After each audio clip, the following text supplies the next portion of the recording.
Good morning, children of class 7. Sorry for the delay. This week you missed the class. So today we are going to discuss about chapter 1, nutrition in plants. We will talk about the modes of nutrition, that is autotrophic nutrition and heterotrophic nutrition. This autotrophic nutrition in autotrophic nutrition we are going to discuss about requirements of photosynthesis and synthesis of plant food other than carbohydrates. Carbohydrates के अलावा plant जो है वो और कौन कौन से food के सिंथेसाइज करती है. Next we are going to talk about heterotrophic nutrition, and in heterotrophic nutrition we will come to know about the parasitic plants, insectivorous plants, saprophytic plants and symbiotic relationship, and after that replenishment of nutrients in soil. So let us start. You know properly, I have learned in the previous classes about the modes of nutrition, that is autotrophic nutrition and heterotrophic nutrition. Then what is autotrophic nutrition, children?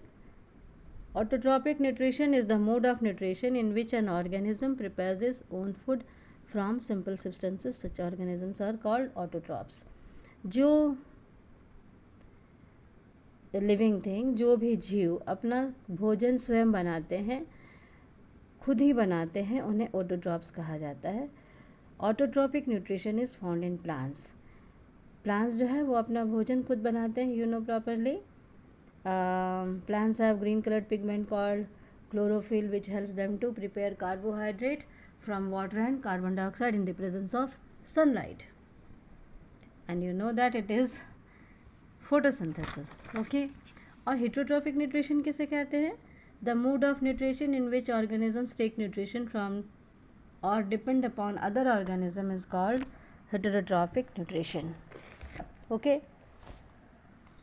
तो जो जीव जंतु अपने भोजन के लिए दूसरों पर निर्भर करते हैं उन्हें क्या कहते हैं? हेटरोट्रॉप्स कहते हैं, हेटरोट्रॉपिक न्यूट्रिशन कहते हैं. और ऐसे लोग कौन हैं? Animals and human beings are better heterotrophs because they can not produce their own food. They get their food, they depend on plants and animals for their food. Now in autotrophic plants we are going to talk about requirement of photosynthesis.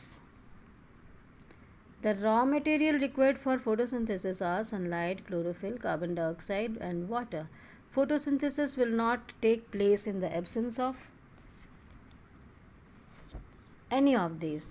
So sunlight is the essential requirement for the process of photosynthesis. Chlorophyll, the green pigment present in leaves, absorb sunlight and initiate photosynthesis. Okay. तो photosynthesis के लिए sunlight बहुत ज़रूरी है, chlorophyll बहुत ज़रूरी है. Chlorophyll जो है वो क्लोरोफिल एब्जॉर्ब सोलर एनर्जी. सूरज की रोशनी में in the presence of sunlight chlorophyll absorb solar energy which is converted into chemical energy through the process of photosynthesis. Okay. Now carbon dioxide, the main raw material used by plants in the synthesis of carbohydrate is carbon dioxide.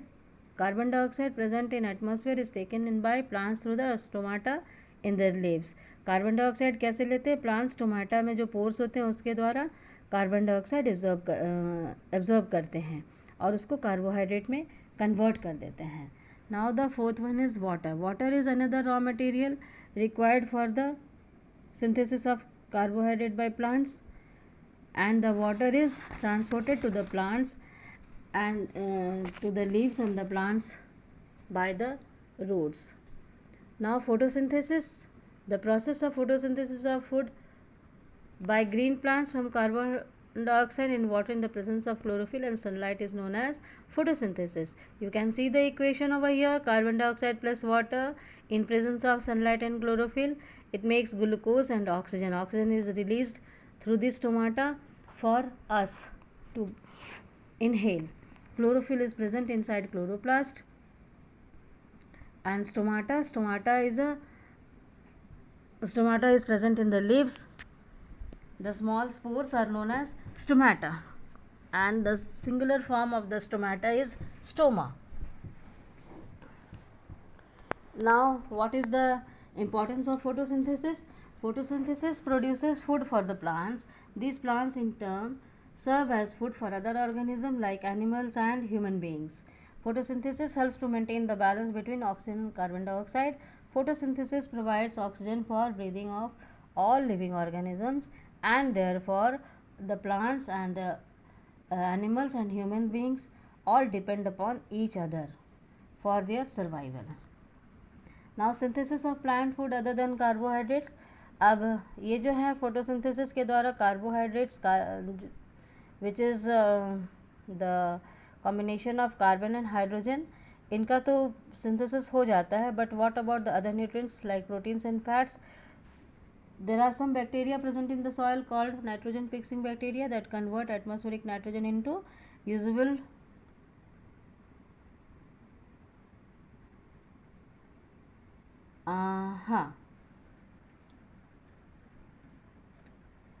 form which is water soluble, thus can be absorbed by root along with water. For example rhizobium में bacteria है जो कि nitrogen fixing leguminous plants में पाया जाता है, और वो हमारे मिट्टी में नाइट्रोजन देती है, हमारे मिट्टी को नाइट्रोजन प्रोवाइड करती है ताकि उसमें नाइट्रोजन की पूर्ति हो सके. क्या होता है कि हमारे यहाँ farmers add manures and fertilizers rich in nitrogen, potassium and other minerals to the soil. Example urea. Now heterotrophic nutrition in plants में क्या होता है? और तरह के न्यूट्रिशन प्लांट्स में होते हैं, जैसे पैरासिटिक प्लांट्स, परपोषी पौधे होते हैं. पैरासिटिक प्लांट्स में क्या होता है? वो जो एक पौधे के ऊपर हॉस्ट प्लांट होते हैं, हॉस्ट प्लांट के ऊपर एक दूसरा पौधा उगाता है और वो पौधा जो है हॉस्ट प्लांट से अपना न्यूट्रिशन लेता है. For example cuscuta. Insectivorous plants क्या करते हैं? Insectivorous plants also to fulfil their deficiency of nitrogen, they also to fulfill their needs of nitrogen, they also capture the insects and digest and fulfill their requirement. The example is Venus flytrap and bladderwort. Now saprophytic plants, ये fungi है, अलगी है. जैसे हम लोग fungi बोलते हैं जो bread वगैरह में, वेजिटेबल्स में, भीगे हुए लकड़ी के ये में, वो सब में जो फुफुंदी निकल आते हैं उनको फंगई बोलते हैं. White in colour, black in colour, है ना. उसे सैप्रोफिटिक प्लांट्स बोलते हैं. वो इस तरह के डिकेइंग प्लांट्स में जो सड़ते गलते रहते हैं या जो नॉन लिविंग हो जाते हैं,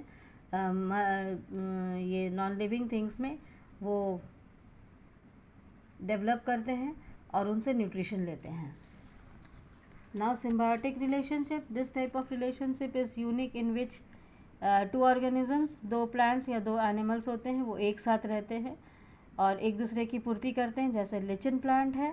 Lichen plant have two partners, one is fungus that provides shelter, water and minerals, and the second partner is an algae which has chlorophyll.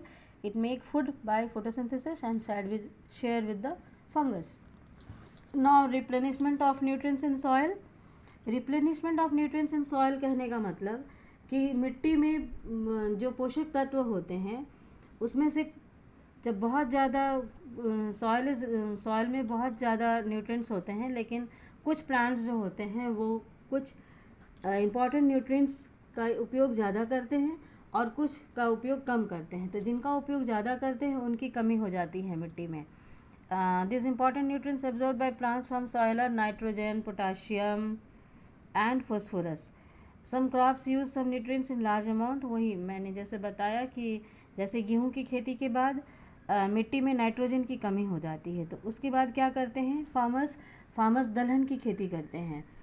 Leguminous plants, मैंने कहा था लिग्यूमिनस प्लांट्स के एग्जांपल में pulses होते हैं, तो लिग्यूमिनस प्लांट्स की खेती करते हैं, दलहन की खेती करते हैं, जिससे क्या होता है मिट्टी को नाइट्रोजन मिल जाता है क्योंकि उनके जड़ों में, लिग्यूमिनस प्लांट्स के रूट्स में राइजोबियम बैक्टीरिया होती है जिसके द्वारा मिट्टी को नाइट्रोजन मिल जाता है. This relationship is very useful to plants in the farmer. He need not add extra fertilizer to soil. This keeps the soil fit and fertile for cultivation. So thank you students. Here you will also see about the rhizobium bacteria function. I have solved your exercise and send the PDF, and later on I will send you the question answers also. So if any question, any queries, you please contact me. Thank you.